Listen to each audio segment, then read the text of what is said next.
नमस्कार विद्यार्थियों। कक्षा 10 विषय सामाजिक विज्ञान पाठ 4 भारत की साहित्यिक विरासत। तो इस पाठ में जो है हमें भारत का जो साहित्यिक विरासत है उसके विषय में जानकारी दी गई है। मानव ने अपने विचारों, भावों, संवेदनाओं और उर्मियों आदि को अन्य लोगों या प्राणियों तक पहुंचाने के लिए कई हाव भाव, संकेतों या चित्र का सहारा लिया और कुछ ध्वनियाँ उत्पन्न की, जिनमें से बोली या लिपि का जन्म हुआ। इस लिपि ने भाषा के निर्माण में महत्वपूर्ण योगदान दिया था। कालांतर में अपने विचारों को अभिव्यक्त करने के लिए भाषा का उपयोग हुआ। इस भाषा के सर्जनात्मक उपयोग से साहित्य का सर्जन होने लगा। तो यहाँ पे हमें बताया है कि मानव ने अपने आचार विचार, जो भावना संवेदना है, उन सभी को दूसरे व्यक्तियों तक या प्राणियों तक पहुँचाने के लिए कई हाव भाव, संकेत या चित्रों का सहारा लिया, जिसमें से यहाँ पे कुछ ध्वनियाँ उत्पन्न हुई, कुछ बोली, कुछ लिपि, कुछ भाषाएं उनका जन्म हुआ। और इस लिपि ने भाषा के निर्माण में महत्वपूर्ण योगदान दिया और समय बीतने में अपने विचारों को अभिव्यक्त करने के लिए भाषा का उपयोग होने लगा और इस भाषा के सर्जनात्मक उपयोग से साहित्य का सर्जन होने लगा। प्राचीन काल से भारतीय साहित्य उसकी विविधता और विशिष्टता के लिए प्रख्यात है। भारतीय विद्वानों ने प्राचीन साहित्य को दो भागों में बांटा है, वैदिक साहित्य और प्रशिष्ट साहित्य। तो यहाँ पे हमें बताया है कि प्राचीन काल से ही भारतीय साहित्य उसकी विविधता और विशिष्टता के लिए वह प्रख्यात है। और भारतीय के जो विद्वान थे भारत के, उन्होंने प्राचीन साहित्य को यहाँ पे दो भागों में बांटा है, जिसमें प्रथम है वैदिक साहित्य और दूसरा है प्रशिष्ट साहित्य। इनके उपरांत कई लोक बोलियों, लोक भाषाओं में रचित साहित्य भी प्रचलित था। तो यहाँ पे बताया है कि यहाँ पे जो साहित्य को दो भागों में बांटा है, इसके उपरांत भी कई लोक भाषाएं वगैरह यह भी प्रचलित थे।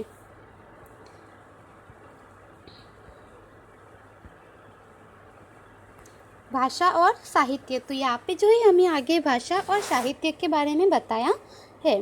भारत के इतिहास पर दृष्टिपात करने पर पता चलता है कि सदियों से विविध भाषाओं का उद्भव हुआ है। इन भाषाओं ने एक दूसरे पर अपना प्रभाव डाला, जिससे भाषाओं के समृद्ध साहित्य में परिवर्तन आया। तो यहाँ पे हमें बताया है कि भारत के इतिहास पर यदि हम दृष्टि डालते हैं तो हमें पता चलता है कि सदियों से यहाँ पे विविध भाषाओं का उद्भव हुआ है और भारत में विविध प्रकार की भाषाएं बोली जाती है और इन भाषाओं ने एक दूसरे पर अपना प्रभाव डाला, जिससे जो भाषाओं के समृद्ध साहित्य है उसमें परिवर्तन आया। परिणामतः नई नई भाषाओं और उनके साहित्य का सर्जन हुआ, जिसका उत्तम उदाहरण संस्कृत भाषा है। वर्तमान समय में संस्कृत भाषा का उपयोग कम है, लेकिन धार्मिक कार्यों और पूजा विधियों में संस्कृत भाषा का उपयोग होता है। तो यहाँ पे हमें बताया है कि जो लोगों ने एक दूसरे पर अपना प्रभाव डालने के लिए भाषाओं का जो प्रयोग किया, जिसमें जो परिणाम स्वरूप नई नई भाषाओं और साहित्य का सर्जन हुआ, जिसका उत्तम उदाहरण संस्कृत भाषा को माना जाता है। और संस्कृत भाषा वह सबसे प्राचीन भाषा मानी जाती है। तो वर्तमान समय में हम सभी देखते हैं कि संस्कृत भाषा का उपयोग वह बहुत ही कम होता है, लेकिन जब भी कोई पूजा पाठ, धार्मिक कार्य वगैरह होते हैं तो उसमें संस्कृत भाषा का उपयोग होता है। सामान्य रूप से मनुष्य को अभिव्यक्ति करने और अन्य की अभिव्यक्ति को समझने का उत्तम अवसर भाषा ही होती है। भारत की प्राचीन लिपि हड़प्पा काल की है, जिसे आज तक समझा नहीं जा सका है। इसके कारण उन लोगों की भाषा की कोई जानकारी प्राप्त नहीं हो सकती है। तो यहाँ पे हमें बताया है कि सामान्य रूप से मनुष्य अपनी अभिव्यक्ति को व्यक्त करने के लिए या फिर उनके मन की जो अभिव्यक्ति है उसे किसी और व्यक्ति को समझाने के लिए भाषा का ही उपयोग करता है। तो भाषा वह एक उत्तम अवसर है। तो इस प्रकार से भारत की जो प्राचीन लिपि हड़प्पा काल की है, जिसे आज तक कोई भी नहीं समझ सका है। इनके कारण उन लोगों की भाषाओं की कोई भी जानकारी हमें प्राप्त नहीं होती है। महर्षि पाणिनि संस्कृत भाषा के महान व्याकरण शास्त्री थे। ईस्वीसन पूर्व 4वीं सदी में उन्होंने अष्टाध्यायी ग्रंथ की रचना की थी। तो यहाँ पे हमें बताया है कि महर्षि पाणिनि थे वे संस्कृत भाषा के एक महान व्याकरण शास्त्री थे और ईस्वीसन पूर्वी 4वीं सदी में उन्होंने अष्टाध्यायी ग्रंथ की रचना की थी। संस्कृत भाषा को आर्य भाषा या ऋषियों की भाषा या विद्वानों की भाषा कहते हैं।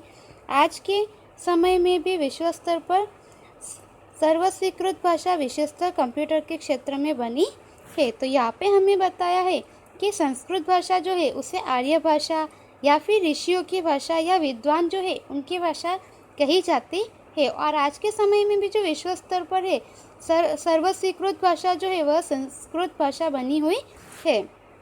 संस्कृत भाषा मुख्यतः धर्म, तत्वज्ञान, ज्ञान और विज्ञान की भाषा थी। तो यहाँ पे हमें बताया है कि संस्कृत भाषा जो है वह मुख्यतः धर्म के विषय में, तत्वज्ञान की, ज्ञान की और विज्ञान की भाषा थी। प्राचीन भारतीय साहित्य, तो यहाँ पे जो है हमें हमारे भारत के जो प्राचीन साहित्य है उनके विषय में जानकारी दी गई है। वेद का अर्थ ज्ञान होता है। वेद 4 है। तो हमें यहाँ पे बताया है कि वेद जो है उसका अर्थ ज्ञान होता है। और हम सभी जानते हैं कि 4 प्रकार के वेद है। तो वेद जो है वह 4 है, ऋग्वेद, सामवेद, यजुर्वेद और अर्थवेद। तो इस तरह से यहाँ पे जो है हमें वेद के विषय में जानकारी दी गई। भारतीय साहित्य का प्राचीनतम ग्रंथ ऋग्वेद है, जिसमें कुल 1028 ऋचाओं का संग्रह है।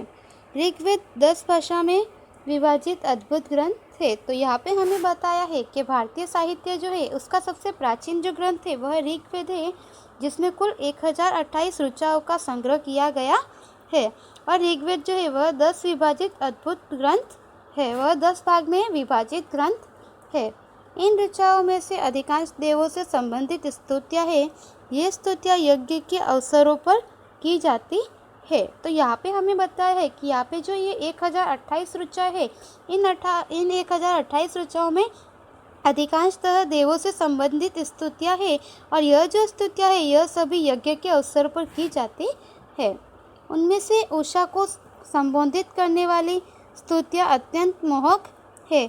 यह ग्रंथ सप्त सिंधु प्रदेश में निवास करने वाली आर्यों की राजनीतिक, सामाजिक, धार्मिक और आर्थिक स्थितियों का वर्णन करता है। तो यहाँ पे हमें बताया है कि यह जो स्तुतियाँ है यह यज्ञ के अवसर पर की जाती है। और इन सभी स्तुतियों में जो उषा के समय जो की जाती है स्तुतियाँ वह अत्यंत मोहक लगती है। और यह जो है ग्रंथ सप्त सिंधु प्रदेश में निवास करने वाले जो आर्य है उनकी राजनीतिक, सामाजिक, धार्मिक और आर्थिक स्थिति जो है उन स्थितियों का वर्णन करता है।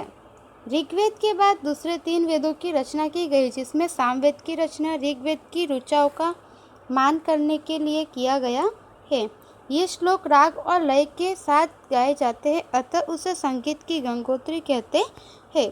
तो यहाँ पे हमें बताया है कि ऋग्वेद के बाद भी जो है यहाँ पे 3 वेदों की रचना की गई थी, जिसमें सामवेद की रचना जो है वह ऋग्वेद की ऋचाओं का मान करने के लिए किया गया है।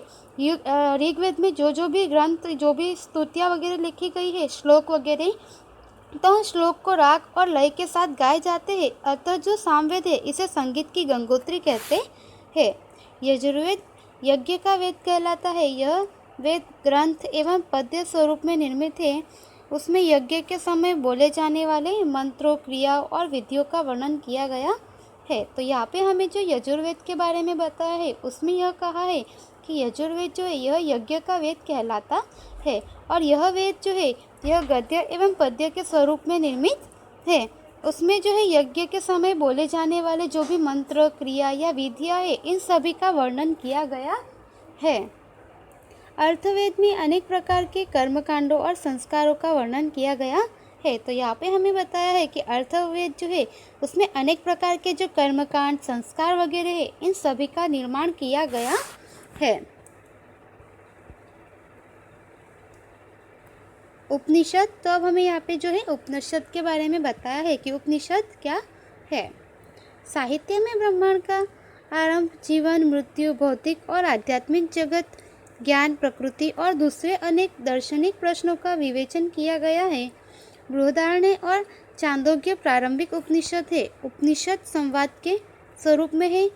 मुक्तिका उपनिषद में उनकी संख्या 108 दर्शाई गई है। तो यहाँ पे हमें बताया है कि साहित्य में ब्रह्मांड का जो आरंभ है, आरंभ, जीवन, मृत्यु, भौतिक और आध्यात्मिक जगत, ज्ञान, प्रकृति जो है एक दूसरे के अनेक दार्शनिक प्रश्नों का विवेचन किया गया है।